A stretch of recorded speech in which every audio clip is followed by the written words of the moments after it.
Assalamualaikum warahmatullahi wabarakatuh. Pada video kedua kali ini, saya akan membahas tentang analis ekonomi makro dan beberapa faktornya, yaitu ada suku bunga, inflasi, pertumbuhan, tingkat kerja, dan sentimen politik. Analisa ekonomi makro itu sendiri digunakan untuk mengevaluasi mata uang, obligasi, komoditas, dan indeks saham. Di level makro, analisa ini meliputi faktor-faktor yang mempengaruhi ekonomi secara keseluruhan. Contohnya termasuk suku bunga, inflasi, tingkat pertumbuhan, ketenaga kerjaan, politik, dan sentimen nasional. Analisa ini akan memberitahukan kita jika suatu ekonomi itu berkembang atau menyusut, booming atau merosot. Nah, yang pertama ada suku bunga. Suku bunga adalah biaya pinjaman uang baik oleh individu, perusahaan, atau bahkan pemerintahan. Jika orang-orang atau perusahaan meminjam lebih sedikit, mereka memiliki lebih sedikit uang untuk berinvestasi atau dihabiskan, dan sebaliknya, jika suku bunga naik, ini akan membuahkan lebih banyak simpanan dan lebih sedikit pengeluaran serta akan mengurangi pertumbuhan. Jika suku bunga turun, pinjaman dan pengeluaran akan lebih tinggi dan karenanya akan meningkatkan pertumbuhan. Efek suku bunga di dalam pasar. Kenaikan tingkat suku bunga akan meningkatkan simpanan serta mengurangi investasi dan pengeluaran yang akan menyebabkan melambatnya ekonomi. Suku bunga yang lebih tinggi berarti permintaan terhadap mata uang meningkat karena orang-orang menjual mata uang dengan suku bunga lebih rendah untuk membeli mata uang dengan suku bunga lebih tinggi. Ini akan menyebabkan meningkatnya mata uang. Saham atau suku bunga berkolerasi negatif. Suku yang lebih tinggi mengimplikasikan biaya yang lebih tinggi untuk pinjaman konsumen dan perusahaan, dan ini akan berdampak negatif ke harga saham. Jika suku bunga naik, ini berarti biaya penyimpanan komoditas akan naik dan ini bisa berdampak negatif terhadap harga komoditas. Yang kedua ada inflasi. Nah, inflasi ini adalah naiknya barang dan jasa dalam ekonomi. Ketika inflasi naik, lebih banyak uang yang dibutuhkan untuk membeli sejumlah barang dan jasa yang sama, dan ini akan berakibat pada turunnya pertumbuhan. Consumer Price Index atau CPI yang mengukur perubahan harga barang-barang atau keranjang pasar. Producer Price Index atau PPI yang mengukur perubahan harga produksi barang dan jasa. Inflasi berefek langsung pada ekonomi dan ini akan dikarenakan tingkat inflasi yang tinggi akan mendesak bank sentral untuk meningkatkan suku bunga. Efek inflasi di pasar ini, bank sentral menggunakan suku bunga untuk mengontrol inflasi. Naiknya inflasi akan berefek sama dengan suku bunga di pasar-pasar, kecuali komoditas. Ketika inflasi naik, bank sentral lebih condong untuk menaikkan suku bunga dan ini menyebabkan kenaikan mata uang. Inflasi mempengaruhi daya saing ekonomi. Inflasi menaikkan ekspor karena biaya barang dan jasa lebih tinggi dan ini akan berefek negatif terhadap profitabilitas perusahaan dan harga saham mereka. Dalam komoditas itu sendiri adalah barang-barang dan karena itu harga biasanya naik ketika inflasi naik. Selanjutnya ada pertumbuhan. Pertumbuhan ini mengukur kesehatan ekonomi melalui naiknya produksi barang dan jasa. Gross Domestic Product atau GDP mengukur nilai barang dan jasa yang diproduksi suatu negara. Neraca perdagangan internasional yang mengukur perbedaan impor dan ekspor. Penjualan retail juga mengukur pertumbuhan melalui pengeluaran konsumen dan digunakan untuk menilai arah ekonomi. Efek pertumbuhan dalam pasar ini adalah indikator ekonomi yang paling diperlihatkan karena memungkinkan peningkatan standar hidup, kenaikan pendapatan pajak, dan membantu menciptakan lapangan pekerjaan baru. Dalam tingkat pertukaran, dengan anggapan bahwa hal-hal lainnya sama, produksi dan pemasukan yang lebih tinggi akan meningkatkan pendapatan pemerintah dan karenanya meningkatkan nilai mata uang. Dalam saham itu sendiri, peningkatan pertumbuhan merefleksikan naiknya permintaan oleh konsumen yang menghasilkan keuntungan lebih tinggi untuk bisnis jika harga saham yang lebih tinggi.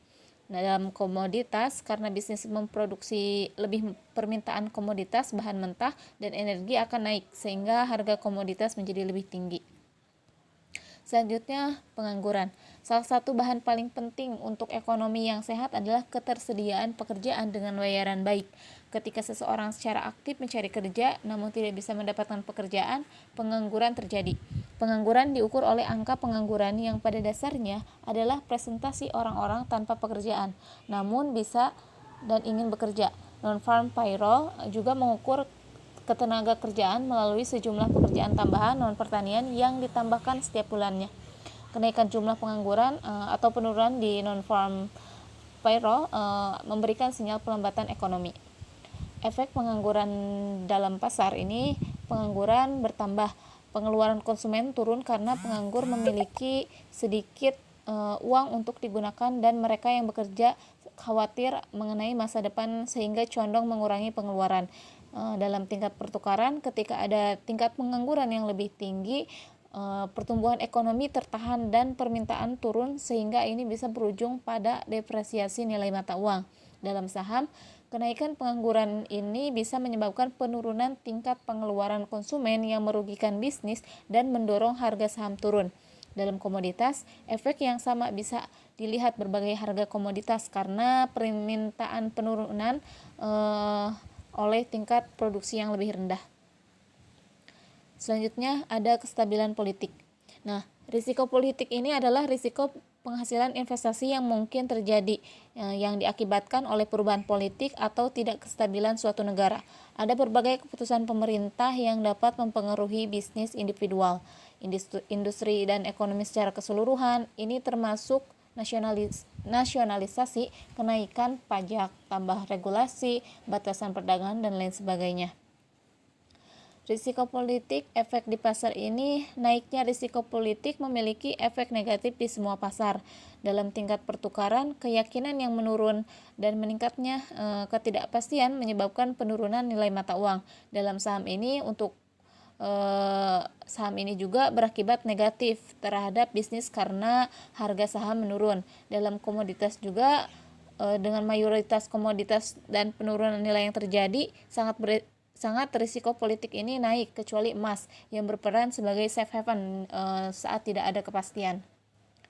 Lalu selanjutnya sentimen. Sentimen ini merupakan ukuran psikologis mengenal apa yang dirasakan oleh orang-orang tentang ekonomi secara umum atau khususnya terhadap kelas aset. Sentimen ini bisa jadi pengaruh yang kuat di pasar. Jika orang-orang melihat jangkauan faktor sebagai positif atau negatifnya, sentimen positif dianggap bullish, sementara di sisi lainnya sentimen negatif dianggap bearish. Dan Purchasing Manager Index di Amerika Serikat dan laporan IFO Institute for Economic Research di Eropa mengukur sentimen manajer bisnis. Indeks sentimen konsumen mengukur opini dan firasat konsumen terhadap kesehatan ekonomi.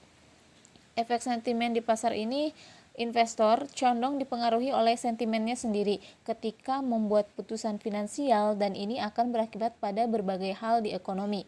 Dalam tingkat pertukaran, sentimen ini optimisme akan mengarahkan investor untuk mengantisipasi pertumbuhan ekonomi masa depan dan pada gilirannya akan meningkatkan permintaan mata uang domestik. Dalam saham, sentimen investor berkolerasi positif dengan imbal saham. Sentimen optimis investor memiliki efek positif terhadap imbal saham karena konsumennya percaya bahwa ekonomi akan berkembang, akan berinvestasi di saham bisnis yang memiliki potensi pertumbuhan.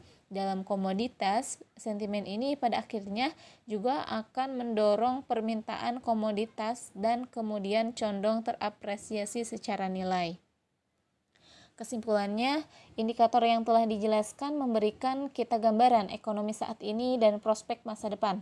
Perubahan fundamental yang telah dijelaskan akan secara langsung mempengaruhi nilai mata uang, obligasi, komoditas, dan saham. Karena itu, peserta saham harus memperhatikan kondisi-kondisi fundamental ini dan menggunakan informasinya untuk mengambil keputusan trading. Nah, sekian dan terima kasih. Assalamualaikum warahmatullahi wabarakatuh.